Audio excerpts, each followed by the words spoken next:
Ja, meneer Sporre. 3 tot 6 maanden zult u hier aan de slag zijn bij Sportclub Heerenveen. Hoe zijn de eerste dagen voor u verlopen? Ja, dat was echt een ruime verkenning, want ik had natuurlijk allerlei dingen gelezen in de media. Ik had ook een rapport gezien van Vaas en Koopmans. En ik heb dat ook gecombineerd met mijn eigen waarneming van de werkelijkheid. En nou, dat betekent dat ik nu toch een klein beetje een beeld begin te krijgen van hoe de club erbij staat. Er zijn veel dingen gebeurd hier bij Heerenveen. Iedere keer de media gehaald, maar ik denk dat we een vertrekpunt hebben wat fantastisch is. U werd gevraagd om hier interim-directeur te gaan worden. Heeft u nog getwijfeld om wat te gaan doen? Ja, er zijn voldoende voorbeelden in de voetballerij dat mensen overenthousiast in allerlei dingen stappen en dan na enige maanden via de zijdeur er vandoor gaan. Ik ken de voetballerij ook. Ik weet ook dat het fenomeen afbreukrisico in de voetballerij iedere keer op de loer ligt. Dus je moet nooit dit soort dingen gelijk in één keer in vol enthousiasme met ja beantwoorden. Ik heb altijd gezegd, sommige dingen moet je met een lichte vorm van nadenkendheid, tegenzin doen, opdat je niet te overenthousiast wordt, want dan loop je zelf in de val. Heeft u ook gedacht van, nou, deze puinhoop, daar begin ik maar niet aan? Nou ja, kijk, er worden allerlei kwalificaties gegeven over Ja. datgene wat we hier aantreffen. Puinhoop, rommel, chaos, et cetera. Er zijn dingen gebeurd die niet normaal waren. Laat ik het zo mild uitdrukken. Aan de andere kant loop ik ook niet weg voor het feit dat Heerenveen een club is die A, een geweldige potentie heeft. B, die er in de financiële sfeer zeer behoorlijk voor staat. Alhoewel we toch nog wel een gaatje moeten gaan dichten. Maar het is niet een club die comateus is en op apengapen ligt. Het is eventjes een club waar laten we zeggen, een familieruzie geweest is. En familieruzies moet je beslechten. En we zijn nu weer bezig om alles weer op orde te krijgen. Saamhorigheid, rust in de tent, orde en netheid. Dat hebben we ook kunnen zien bij de jongens die op dit moment het onderhoud doen. En weer een gevoel hebben wat het handelsmerk voor Heerenveen was. Dat je echt een club bent waar iedereen zich thuis voelt. En dat is ook een beeld wat Heerenveen iedere keer heeft weten uit te drukken naar de rest van Nederland. Niet meer te veel terugkijken, meer vooruitkijken. Ja, die achteruitkijkspiegel die raakt na een tijdje beslagen. En daar kom je geen steek verder mee. Dat is eventjes goed als je even iets moet inhalen. Maar na een tijd moet je gewoon eventjes weer vooruitkijken. En wat ik net ook al zei, ik denk dat de club een prima fundament heeft. Alleen er zijn eventjes wat barsten ingekomen en die gaan we nu met z'n allen oplossen. En dan denk ik dat we heel snel weer het oude Heerenveen zullen aantreffen. En een voorproefje wat het zou kunnen betekenen hebben we afgelopen zaterdagavond gezien. Over die financiële situatie, laten we daar eens naar gaan kijken. Hoe erg is het nou precies?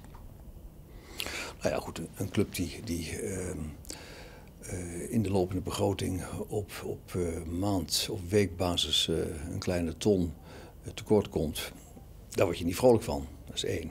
Dat is nogal wat.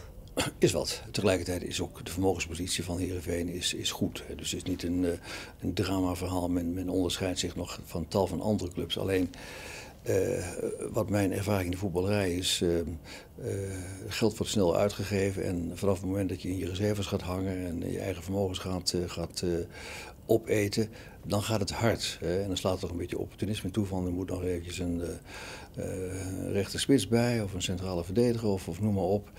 En dan gaat het heel erg snel. Dus datgene wat je aan financiële buffer hebt opgebouwd in de loop der jaren, dat kan echt als sneeuw smelten voor de zon. Maar hoe is dat nou precies ontstaan, dat gat van want een ton per week is ongeveer 5 miljoen. 4 tot 5 miljoen, dat bedrag wordt ook wel veel genoemd. Hoe is dat ontstaan? Nou, ik denk dat Heerenveen door het tumult wat we hier gehad hebben, naar alle waarschijnlijkheid wat meer last heeft gehad van inzakkende sponsor- en supporterinkomsten. Dat is een punt wat onmiskenbaar ook door Fase en Koopmans is onderkend. Dus de alles overheersende verklaring dat het economisch niet goed gaat buiten is niet de reden dat er bij Heerenveen wat meer geld verloren is, wat meer geld is weggelekt. Dat komt ook onder andere door het feit dat er onrust was. En ja, er is niks menselijk aan een sponsor vreemd of een supporter. Die hebben zoiets van, jongens, ja, misschien supporters iets minder, maar sponsoren zeker. Sponsoren, die gaan ook even kijken, ja, waar brengen we ons geld naartoe? En ik vind ook dat je als club ook de verantwoordelijkheid hebt om heel goed met de gelden om te gaan die jou worden toevertrouwd. Die krijg je niet, maar die worden toevertrouwd. Daar moet je mee omgaan. En ja, als er dan wat heibel in de hut is, om zo eventjes in alledaagse termen te zeggen, dan gaat er bij de sponsoren een zekere mate van terughoudendheid optreden. Nou, ik denk dat we met het rapport Fase Koopmans een hele heldere punt hebben gezet achter een bepaalde periode. Het zijn twee mannen met een geweldige statuur samen met de burgemeester die er nu voor gaan zorgen dat er een hele nieuwe bovenbouw komt, een hele nieuwe structuur komt. Daar liggen geen trekkingsrechten in van die of gene. Ik zit hier ook op een interim basis. Ze hebben me afgelopen weken van een keurig clubpak voorzien. Dat past allemaal heel goed. Alleen, ook dat is niet een pak wat voor de eeuwigheid moet worden gedragen.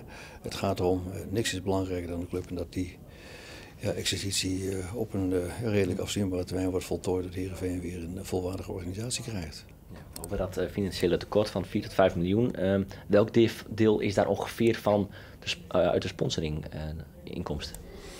Nou, ik denk dat dat wel voor een groot deel wordt veroorzaakt door het feit dat je een daling in de sponsorinkomsten hebt. Is dat 80% ongeveer dan daarvan? Ja, die orde van grootte zijn natuurlijk toch een aantal sponsoren zijn weggegaan. Dat is al wel bekend. En dat is weer die dubbele verklaring. Enerzijds economie, anderzijds onrust.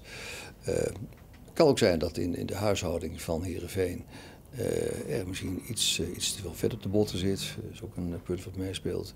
Het kan ook zijn dat de commerciële slagkracht van de organisatie, die in deze tijd net even iets meer moet zijn dan in oude tijd, waarbij bijna standaard de sponsors op je afkwamen, dat die ook voor verbetering vatbaar is. Ja. Dus het is een optelsom van dingen, van enerzijds inkomsten veroorzaakt door weglopen van sponsoren, wegblijven van sponsoren. En anderzijds misschien een huishouding die iets aan de ruime kant zit. Al die dingen bij elkaar opgeteld, ja, die gaan bij een club als Heerenveen al snel doortellen. Ja, te veel vet op het bot. Is er dan de salarissen van de spelers te groot of te veel spelers? Of is er te veel personeel? Hoe moet ik dat zien? Nou, ik heb de eerste dagen de gesprekken gehad. Ik kan niet exact zeggen of we exact de goede bezetting hebben. Er is ook op dit moment ook in het hoogseizoen een aantal inhuurkrachten. Dat is duidelijk. Die zullen straks weer als het wat rustiger wordt, zullen afscheid van nemen. Maar het kan best zijn. Die accountmanagers gekomen ook, hè? Ja, maar goed, het kan ook best zijn dat je straks, als je alles een beetje overziet, dat je een beetje in de nieuwe structuur ook weet of er dubbeltellingen zitten. Het kan best zijn dat ook de top in deze organisatie, want het is niet een wereldorganisatie. Ik heb zelf bij Achmea gezeten in een organisatie van 3200 man, dus ik weet een klein beetje wat ik allemaal om me heen aantrof. En hier lopen er 120 rond. Gelukkig een geweldig grote batterij aan vrijwilligers, heel belangrijk. Nou, dat kan wel wat minder, begrijp ik, die 120. Kan best wat minder. En misschien moet je ook, maar goed, dat is een landelijke tendens dat je ook goed gaat kijken naar de spelersalarissen. Wat voor gelden ga je aan transfers uitgeven. En ook het verhaal van, maar daar heb ik ook heel duidelijk tegen Marco van Basten nog even gisteravond gezegd. Alles wordt erop ingezet om Finn Bogason binnen de poorten te houden. Tenzij er zulke fantastische bedragen komen dat iedereen er blij van wordt. Nou, dan heb je een heel ander verhaal. Maar het is welke niet bedragen zo. hebben we het over dan? Nou ja, kijk, als we dat gaan aangeven, dan gaat de wereld zich er gelijk op instellen. Maar laat ik dit zeggen, dat de bedragen die ik gisteravond in een landelijk tv-programma zag van ongeveer 5 miljoen... die zijn zwaar buiten de realiteit. Dus die zijn echt ingegeven door niet volledige kennis van zaken. En niet aan de orde. 7 miljoen. Nou, kijk, het belangrijkste is, het begint allemaal bij de speler. Hè, wat die wil. Ik heb afgelopen zaterdagavond voorafgaand aan de wedstrijd nog zijn Magnus Makkersson, zijn zaakwaarnemer, gesproken. En ik kreeg daar een bericht dat hij het fantastisch naar zijn zin heeft. Hij heeft het gevoel dat hij met Marco van Basten veel dingen opsteekt. Zijn partner voelt zich ook prettig in deze omgeving. Ik heb zijn vader gesproken. En al die dingen bij elkaar opgeteld. Dat was niet een verhaal van hij heeft maar één doel om heel snel de club te verlaten. Nee, we gaan er op een goede manier mee bezig. En dat betekent dat we de komende weken dat eens een keer goed gaan bekijken. En wellicht dat ook het openbreken van het contract zeer wel tot de mogelijkheden behoort. Groot schat u de kans in dat hij blijft? Als er bedragen worden genoemd tot nu toe die nu genoemd zijn, dan is de zaak absoluut 100%. Want hij heeft een 2-jarig contract nog. Dus het is, de kans dat hij blijft is groter dan dat hij vertrekt. Alleen als hij vertrekt, dan zal het gepaard gaan met bedragen waar Heerenveen blij van wordt, waar we iets mee kunnen. 10 miljoen noem ik dan maar een keer. Gewoon zo. Daar kan ik geen ja of nee op zeggen, want kijk, het hangt van het moment af. Om een voorbeeld te noemen, kijk, ik vond het heel typerend. Zo'n zaakwaarnemer zei van, wij zijn ook niet van de aard om dit even te doen op 31 augustus. En als je met die mannen aan tafel zit en je kijkt ze recht in de ogen, dan heb je toch een beetje een gevoel van, spreken hier een aantal mensen waarheid of zijn ze bezig om een mooi verhaal op te houden? En kijk, een waarnemer die zegt van, ik blijf zitten, maar we gaan eventjes dat geintje uithalen op 30 augustus. Die zal voor ons geen open deur krijgen. En het is ook niet zo dat door het feit dat we nu even tegen die stukje ongedekte begroting aan zitten te kijken, dat we daarmee zeggen, wat ook werd gesuggereerd, dat de club wellicht het geld nodig heeft. Nou, die mensen moet ik aan de buitenkant diep teleurstellen. Dat is niet zo? Het is niet zo dat u die transfer van een Finn Bogason of wie dan ook nodig heeft? Absoluut. Dus dat gaat van 4 miljoen, 5 miljoen, Absoluut. Dat kan op een andere manier wel gedekt worden. Dat is eigenlijk het idee. Dat gaan we op een andere manier vullen. Ja. We gaan het op een andere manier doen. We gaan het op de Friese manier doen. Dat we gaan zeggen, we gaan weer de familie weer groot maken. En dan doe je twee dingen. Ik heb ook tegen Marco gisteravond gezegd, want ik begrijp ook dat er in de media wat tumult is geweest. Al datgene wat op dit moment aan de goede PR naar buiten gaat en wat toch extra geld in het laadje brengt, dat kunnen we prima gebruiken voor twee doelen. Om Heerenveen weer dat heerlijke financiële stabiele karakter te geven, voor zover het al niet is. En vervolgens om te kijken of we nog heel selectief gelden kunnen aanwenden. Dat kan zijn in contractverlenging, wat iets meer zei, om de selectie lekker op peil te houden. En bovendien, laten we wel zijn, het is straks 1 september, 2 september. Het loket gaat straks weer open in de wintermaanden. Dus komt tijd, komt raad, maar er is geen enkele reden voor paniekvoetbal. We hebben zaterdagavond niet gezien en doen we ook niet in de bestuurskamer. U heeft al een gesprek gehad met Marco van Basten. Vrijdagmiddag hebben wij altijd het persmomentje met de trainer. Toen spraken wij hem ook. Hij kwam wel wat geïrriteerd over, ook naar aanleiding van dat gesprek. De Telegraaf schreef al het woord ramkoers. Dat was persoonlijk niet mijn interpretatie van het gesprek, maar hij maakte zich wel zorgen. Hij heeft het later ook bevestigd. Niet op ramkoers hoor, nee, ik blijf absoluut. Maar ik maak me wel zorgen. Was dat gesprek ook een beetje, was hij ook geïrriteerd in dat gesprek? Nee, ik heb met de volledige staf van Marco gesproken in de eerste aanleg en daar nog een keer apart met hem. Ik denk dat het de trainers eigen is. Kijk, hij heeft een verhaal gehad vorig jaar waarbij hem kennelijk wat dingen in het vooruitzicht zijn gesteld en die zijn toen niet waargemaakt. Marco kan ook optellen en aftrekken, die weet wat er aan geld binnenkomt en wat er dan overblijft aan investeringen. Dit keer komt weer even iemand binnenzetten die zegt, ja Marco, ik zie een aantal dingen, daar moeten we even ons goed rekenschap van geven. Ik heb tegen hem gezegd en ook gisteravond nog even aan de telefoon dat hou goed in de gaten dat voor mij is het verhaal van Finn Bogason een Heerenveen verhaal en die blijft binnen de poort, daar blijft het bij. Dus alle abacadabra verhalen van allerlei clubs zijn geïnteresseerd, et cetera, en de club heeft geld nodig. Als je dat denkt, dan heb je een miskenning van de realiteit. Finn Bogason heeft het goed hier en wil hem graag houden. En dat is denk ik al een hele geruststelling voor Marco dat hij dat meemaakt. Want als hij van mij hoort van ja, we moeten even een gaatje dichtlopen van 4 miljoen. We gaan even lekker iemand op de marktplaats zetten. Die gaat maar weg naar de hoogstbiedende om en bij de 5. Niet aan de orde. Snapt u zijn, ik noem het toch maar, irritatie wel? Jawel, kijk, kijk, je moet voorstellen, zo'n trainer die is met een selectie bezig waar die ook wat jonge knapen bij heeft zitten. Nou, je hebt het afgelopen zaterdagavond gezien waarbij, ik noem geen enkele namen, er waren er een paar bij die gingen echt fantastisch spelen, ondanks hun jeugd. Dus hij zit natuurlijk ook met een punt van, ik ben even een paar dragende jongens ben ik kwijtgeraakt. Degene die weg is gegaan vorig jaar van Heerenveen, die bij de tegenpartij afgelopen zaterdagavond speelde, die heeft wel meegedaan, maar die heb ik bijna niet gezien. Want die werd op een fantastische manier vervangen door eigen kweek, zullen we maar zeggen. Ja, en dan heb je iets als zo'n trainer in de aanloop daar naartoe ook denk van hoe pakt het uit. Hè? En ik denk niet dat hij denkt van ach, het tumult wat hier geweest is, dat heeft een weerslag op de selectie. Die voetballer heeft toch een eigen dynamiek. Dus dat hij een zekere bezorgdheid heeft, dat begrijp ik best. En als hij het niet had gehad, had je gezegd, jongens, zacht, het is allemaal prima. En dan is ook weer een ander verhaal, dat hoeft ook allemaal niet. Ik ken de trainers een klein beetje, ik heb ze ook in verschillende soorten maten meegemaakt. En, als voorzitter ook bij Zwolle, ja. sectiebestuur KNVB ook? Nou, niet in sectiebestuur, maar wel in de tumult naar de sportservice. Dus dat is allemaal. Maar trainers hebben ja, toch wel eens een keer de neiging om te zeggen: ik wil graag nog iets bij. Dan moet ik zeggen dat hij is niet van de drammerige soort, dat absoluut niet. Alleen ja, een trainer die wil heeft ook een reputatie te verliezen. En het is natuurlijk een icoon, Marco van Basten, die wil toch graag presteren. En ja, ik denk dat wat hij afgelopen zaterdagavond heeft laten zien is iets waarbij hij ook zelf zich goed heeft neergezet.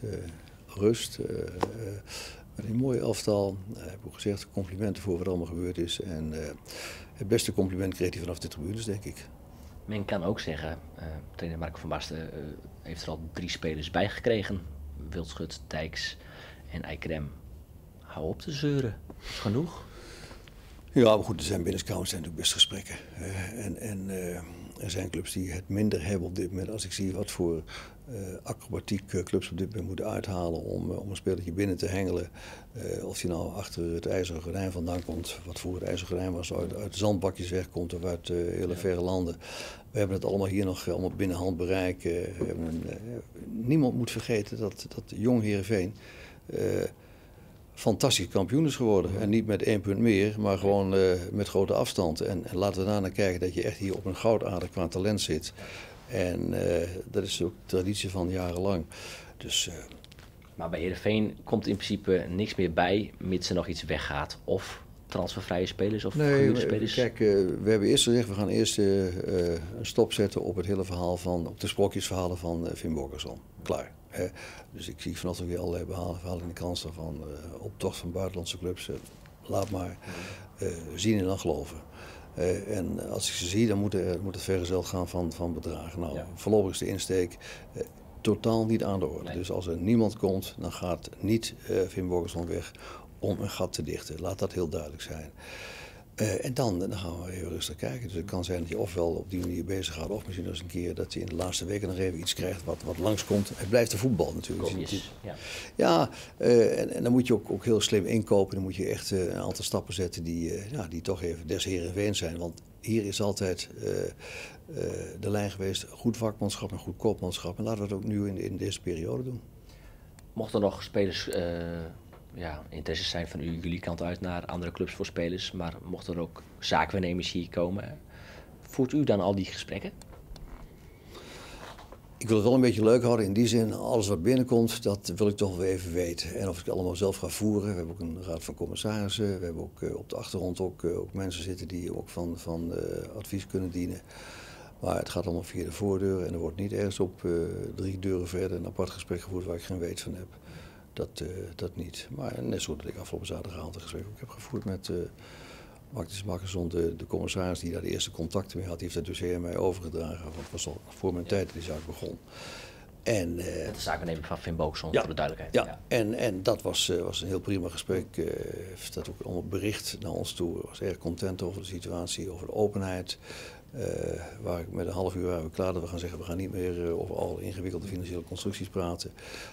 Weten hoe we elkaar waarderen. Dat is ook van de kant van de speler. Ook zijn relatie met Marco van Basten en laat daar maar bij houden. Dus dat zijn alle andere dingen. En ja, mocht er weer eentje vanmiddag binnenkomen als jullie vertrekken, dan zien we het wel. Maar nee, in de voetballerij moet je niet onrustig raken. En het is ook niet zo dat zo'n heel elftal nu in één keer in de aanbieding zit. Hè. Dat is ook allemaal, er is geen geld in de voetballerij. Het moet allemaal bovenin beginnen en dan gaan andere dingen gebeuren. Dus ik denk dat het allemaal reuze meevalt. Het is niet zo dat Johan Hansma die gesprekken misschien nog gaat voeren? Ik denk dat Johan Hansma, die op dit moment ziek thuis is, die gesprekken niet voert. Nee. Die zit op dit moment ziek thuis natuurlijk afwachten. Ja, weet u dat eigenlijk? Hoe ziek is hij eigenlijk? Ik heb nog niet gesproken, ik spreek hem voor het eerst. Ja. Wat verwacht u van het gesprek van vanmiddag? Is het ook moeilijk? Het zijn gesprekken die niet zonder achtergrond zijn. Er zijn dingen gebeurd. Maar ik heb gezegd, ook bij mijn aantreden, dat ik alles op een ordentelijke Heerenveen-waardige manier wil doen. Maar wel met onderkenning van de realiteiten die er zijn. En nou, dan is het natuurlijk altijd netjes dat je op dat moment ook even de persoon in kwestie hoort. Ik ken Johan al 25 jaar. Ik heb hem als speler meegemaakt bij Zwolle. Ja. Maar goed, dat gesprek gaan we in en dan zien we wel hoe het gaat. Is er wat u betreft nog toekomst voor Johan Hansma bij Heerenveen?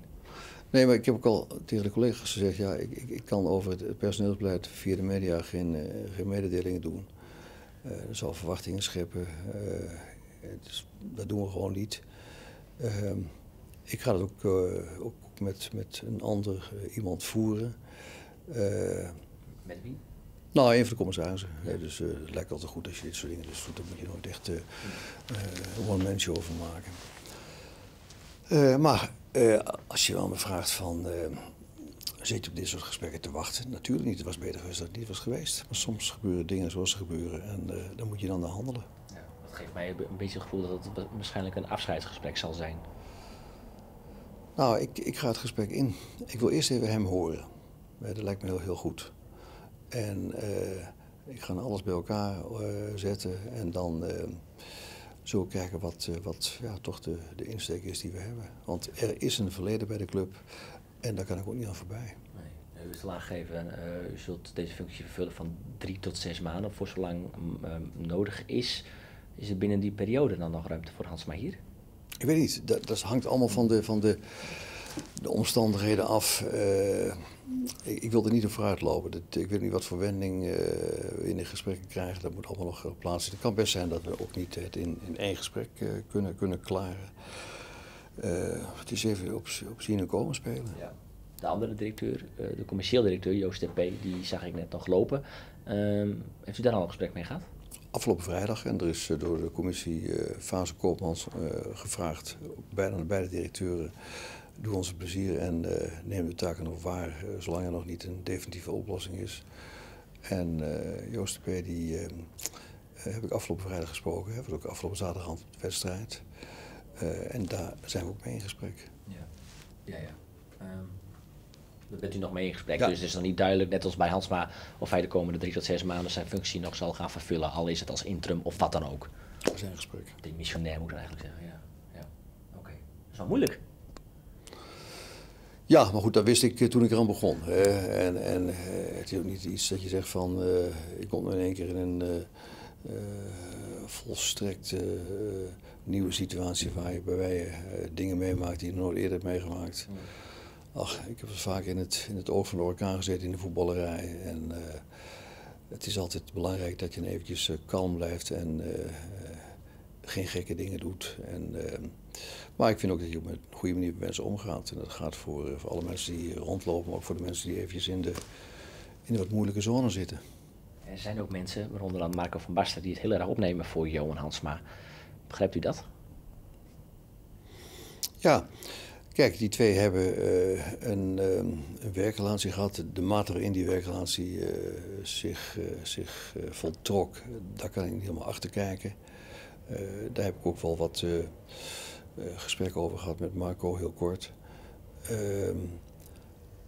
Ik kan niemand ervan betichten dat hij zegt dat hij een pleidooi houdt voor iemand. We zitten in een vrij land. Soms moet je zeggen, nou is het handig om allerhande dingen dan eventjes te melden. Ik denk ook dat soms ook de media met eigen berichten aan de loop gaan. Want Marco kennende is hij nou ook weer niet zo dat hij dus op de persconferentie afgelopen week heeft gezegd van dit en dit moet allemaal gebeuren. Maar goed, Marco heeft wel natuurlijk wel eventjes een aandachtspunt naar voren gebracht van bij afwezigheid van Johan Hansma, dat is op dit moment het geval. Waar gaan alle leidenden toe die gaan over het hele transferbeleid? En daarvan heb ik net gezegd van, die komen bij mij terecht. En ik ga daar op een manier mee om die goed is voor Heerenveen. Ja, er zijn media die ook wel suggereren dat Van Basten zijn positie heeft gekoppeld aan die van Johan Hansma. Ik denk dat dat een media-invulling is. Overdreven gesteld misschien.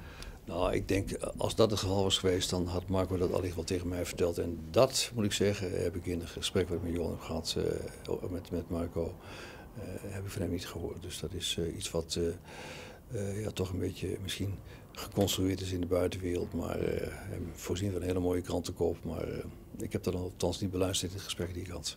Nee, er zijn ook mensen die zeggen, ja, er is absoluut geen plaats meer voor Johan Hansma. Want hij nam toch plaats in een directie waar onder andere intimidatie aan de orde van de dag was. Begrijpt u dat ook? Er ligt een rapport. En in het rapport worden opmerkingen gemaakt over de top van Heerenveen. En daar ga ik met hem over praten. Dat is niet helemaal antwoord op mijn vraag. Maar begrijpt u dat mensen dat zeggen? Dat er eigenlijk geen plaats meer is voor Johan Hansma vanwege het geval dat er intimidatie vanuit de directie, maar zoals het in het rapport staat, vooral vanuit de hoek van Robert Veenstra. Nou ja, kijk, ik heb alle dingen ook gelezen over Bureau voor Bedrijfsrecherche wat hier binnenkwam. En de vraag is een beetje in hoeverre dat van Johan Hansma uitkwam. Ja, een gesprek dient ergens voor, snap je? Dat draagt u dan wat meer duidelijkheid van te krijgen. Ik wil even een paar dingen weten. Dus ik moet wat ondertiteling bij de gebeurtenissen hebben. En daar is een optekening van geweest. En nou, dat is toch voor mij iets wat tot nadenken stemt. 3 tot 6 maanden heeft u gezegd. Kan het zijn dat dat langer of zelfs veel langer gaat worden? Ik heb geen idee. Ik weet het niet. Er zijn 2 dingen die gelden. Het moet goed voor Heerenveen zijn en ik moet het leuk vinden.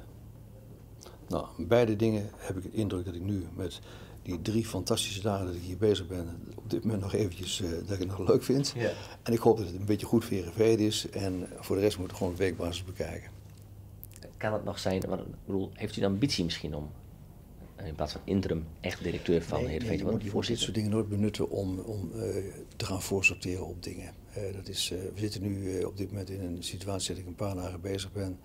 We hebben een geweldig mooie overwinning geboekt. Er wordt weer gelachen in de organisatie. Maar u sluit het niet uit, bedoel ik, dat u eventueel voor de lange termijn ook blijft? Ik ben niet iemand die nu weer zegt van ik ga nu eventjes weer een hele voetbalcarrière in. Maar goed, je weet nooit op welke manier de club gebruik van wil maken en het moment waarop.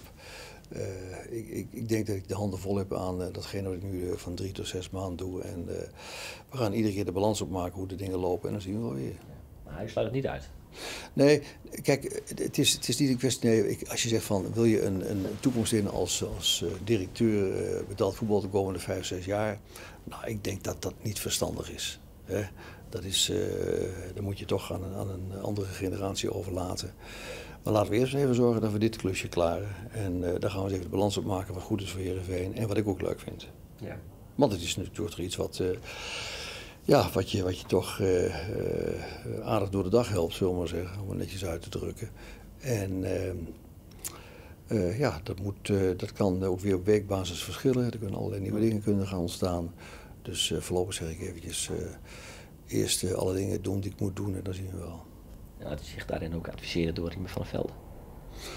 Kijk, iedereen weet dat ik heel veel mensen bij Heerenveen ken. Dat is niet alleen Riemen van der Velde, Foppe de Haan, meerdere mensen op de achtergrond. Ik heb ze heel vaak gezien. En adviseren, Riemen weet ook hoe ik in het leven sta, dat weet hij heel goed. Het is niet zo dat ik his master's voice op dat punt zijn, dan zou je Riemen ook niet willen. Riemen en ik vertrekken. In het verleden hebben we elkaar met enige regelmaat wel eens een keer gebeld en gezien. Maar dit is even de situatie dat ik hier zit. En ik ga te raden bij mensen die een goede inbreng hebben. En Riemen heeft bewezen op een aantal punten kennis van zaken te hebben. Maar dat geldt ook voor een aantal anderen. Dat geldt voor Foppe de Haan. Dus daar zal ik op gepaste wijze gebruik van maken. Veel plezier. Dankjewel. De komende maanden. Dankjewel.